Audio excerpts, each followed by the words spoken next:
Hello दोस्तों, आपके अपने यूट्यूब चैनल स्टडी पॉइंट पे RM सर में स्वागत है। आज हम देखने वाले हैं बायोलॉजी के इम्पोर्टेंट क्वेश्चन।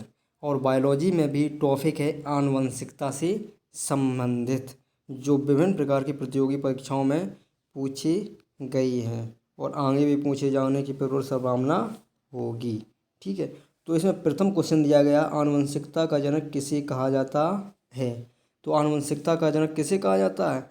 तो आनुवंशिकता का जनक कहा जाता है किसे? मेंडल साहब को। किसे कहा जाता है? मेंडल को। किसे कहा जाता है? आनुवंशिकता का जनक मेंडल को कहा जाता है। किसे कहा जाता है? मेंडल को। मेंडल को कहा जाता है।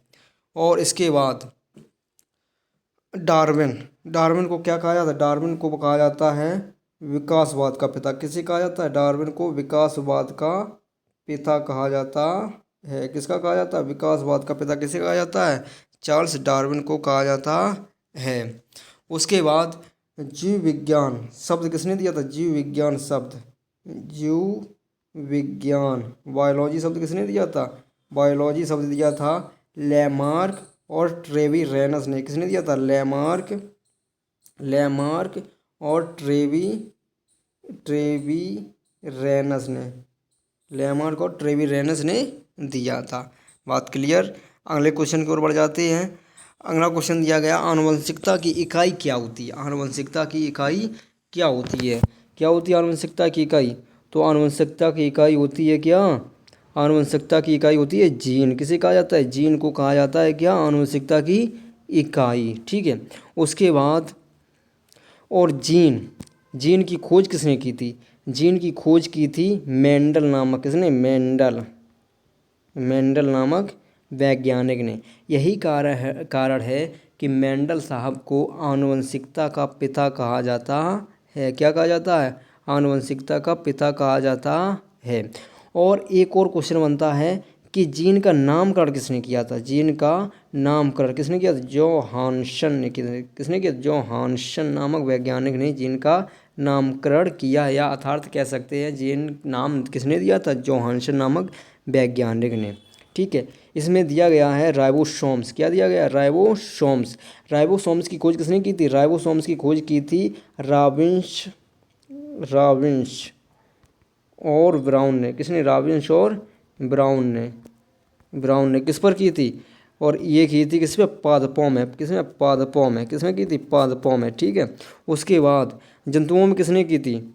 जंतुओं में की थी पैलाडे ने। किसने की थी? पैलाडे नामक वैज्ञानिक ने। पैलाडे ने। जंतुओं में किसने की थी राइबोसोम्स की खोज? पैलाडे ने। और राइबोसोम्स में किसका होता है? प्रोटीन का संश्लेषण होता है। किसका? प्रोटीन का संश्लेषण। प्रोटीन का संश्लेषण कहाँ होता है? राइबोसोम्स में। यही कारण है कि राइबोसोम्स को क्या कहा जाता है? राइबोसोम्स को प्रोटीन की फैक्ट्री कहा जाता है। क्या कहा जाता है? प्रोटीन की फैक्ट्री। प्रोटीन की फैक्ट्री। क्या कहा जाता है? प्रोटीन की फैक्ट्री कहा जाता है। फैक्ट्री कहा जाता है। बात क्लियर। अगले क्वेश्चन की ओर बढ़ जाते हैं। अगले क्वेश्चन की ओर, आनुवंशिक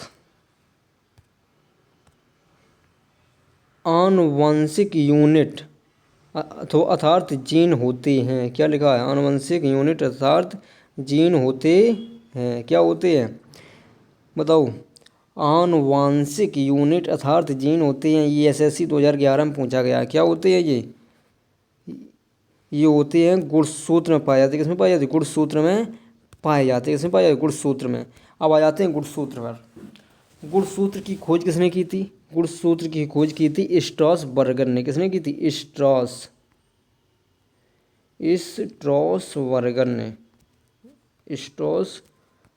ने गुणसूत्र की खोज की थी। लेकिन गुणसूत्र नाम किसने दिया था? गुणसूत्र नाम दिया था वाल्डेयर ने। किसने? वाल्डेयर नामक वैज्ञानिक ने। ठीक है, अगले क्वेश्चन की ओर बढ़ जाते हैं। जीन क्या होती है? जीन क्या है?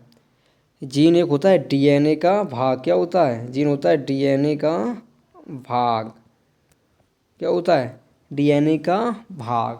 तो ये कह सकते हैं सबसे छोटी इकाई, आनुवंशिकता की सबसे छोटी इकाई कौन होती है, जीन। क्या होती है, जीन। ठीक है, तो इसमें क्या होगा, डीएनए का भाग। ठीक है, अगले क्वेश्चन की ओर बढ़ जाते हैं। सबसे पहली प्रयोगशाला में, सबसे पहले प्रयोगशाला में जीन का संश्लेषण किसके द्वारा किया गया था। सबसे पहले प्रयोगशाला में जीन का संश्लेषण किसके द्वारा किया गया था, ये किया गया था हरगोविंद खुराना के द्वारा। किसके द्वारा, हरगोविंद खुराना के द्वारा। किसके द्वारा, हरगोविंद खुराना के द्वारा। ठीक है, सबसे पहली प्रयोगशाला में जीन का संश्लेषण किसने किया था, हरगोविंद खुराना साहब ने। किसने किया था, हरगोविंद खुराना ने। ठीक है, और मेंडल को क्या कहा जाता है, मेंडल को कहा जाता है आनुवंशिकता का पिता। क्या कहा जाता है, आनुवंशिकता का पिता, आनुवंशिकता का पिता। ठीक है, अगले क्वेश्चन की ओर बढ़ जाते हैं। अगले क्वेश्चन, एक जीन एक एंजाइम की परिसंकल्पना किसने दी थी। एक जीन एक एंजाइम की परिसंकल्पना या सिद्धांत किसने दिया था, ये दिया था, इसमें नंबर 1 दिया गया है। इसमें वाटसन क्रिक ने दिया था, या हरगोविंद खुराना ने दिया था, या फिर बीडम तथा टेटम ने दिया था, या फिर अगला मॉर्गन नामक वैज्ञानिक ने दिया था। किसने, मॉर्गन नामक वैज्ञानिक ने। तो किसने दिया था, ये दिया था बेडल और टेटम ने। किसने दिया था, बेडल और टेटम ने। बात क्लियर। अगले क्वेश्चन की ओर बढ़ जाते हैं। जीन को व्यक्त किया जा सकता है, किस रूप में व्यक्त किया जा सकता है। तो जीन को आनुवंशिकता की इकाई कहा जाता है, अभी बता चुके। क्या कहा जाता है, आनुवंशिकता की इकाई, ये बिल्कुल सत्य है। उसके बाद और क्या कहा जाता है, जीन को कहा जाता है डीएनए का एक भाग भी कहा जाता है, बिल्कुल सही बात है। उसके बाद जीन को और क्या कहा जाता है, जीन को कहा जाता है उत्परिवर्तन या म्यूटेशन की इकाई या यूनिट ऑफ म्यूटेशन कहा जाता है। तो इसमें हो जाता है क्वेश्चन नंबर 4 आल। ठीक है, क्या होगा, आल। अगले क्वेश्चन की ओर बढ़ जाते हैं। क्वेश्चन नंबर 8, जीन का वर्तमान नाम देने वाले वैज्ञानिक कौन हैं। जीन का वर्तमान नाम किसने दिया है जीन का वर्तमान नाम दिया है जोहानसन ने। किसने दिया, जोहानसन ने। जीन का नामकरण करने वाले वैज्ञानिक कौन है, जोहानसन। जबकि जीन की खोज किसने की थी, जीन की खोज की थी मेंडल नामक वैज्ञानिक ने। और मेंडल का जन्म कहाँ हुआ था, मेंडल का जन्म हुआ था ऑस्ट्रिया में। किसमें हुआ था, ऑस्ट्रिया नामक प्रांत में, ऑस्ट्रिया में हुआ था। कहाँ, ऑस्ट्रिया में। कब हुआ था, 1822 में। कब हुआ था, 1822 में, 22 जुलाई 1822 में हुआ था। ठीक है, अगले क्वेश्चन की ओर बढ़ते हैं। कोशिका में पाया जाने वाला आनुवंशिक पदार्थ कौन सा है, कोशिका। कोशिका की खोज किसने की थी, कोशिका की खोज की थी रॉबर्ट हुक ने। कब की थी, 1665 में। कैसी की थी, निर्जीव कोशिका की खोज की थी। जबकि सजीव कोशिका की खोज किसके द्वारा की गई, सजीव कोशिका की खोज की थी एंटोनी वॉन लीवेनहॉक ने। किसने की थी, एंटोनी वॉन लीवेनहॉक ने। कब की थी, 1674 में। कब की थी, 1674 में। इसके बाद सबसे बड़ी कोशिका कौन सी होती है, विश्व की सबसे बड़ी कोशिका कौन सी होती है, शुतुरमुर्ग के अंडे में पाई जाती है। किसमें पाई, शुतुरमुर्ग के अंडे में। जबकि सबसे छोटी कोशिका और शुतुरमुर्ग के अंडे में पाई जाती है, जिसका वजन कितना होता है, 1250 ग्राम। विश्व की सबसे बड़ी कोशिका कौन सी होती है, ऑस्ट्रिच एग या फिर शुतुरमुर्ग के अंडे में पाई जाती है। इसका वजन कितना होता है, 1250 ग्राम। इसके बाद सबसे छोटी कोशिका कौन सी होती है, सबसे छोटी कोशिका होती है पीपीएलओ। कौन सी, PPLO, pleuropneumonia like organism, जिसे माइकोप्लाज्मा भी कहा जाता है। क्या कहा जाता है, माइकोप्लाज्मा भी कहा जाता है। ठीक है, और जबकि मानव शरीर की सबसे बड़ी कोशिका कौन सी होती है, मानव शरीर की सबसे बड़ी कोशिका होती है अंडाणु या ओवम। क्या होती है, अंडाणु या ओवम। जबकि सबसे छोटी कोशिका कौन सी होती है, सबसे मानव शरीर की सबसे छोटी कोशिका होती है शुक्राणु या स्पर्म। क्या होती है, शुक्राणु या स्पर्म।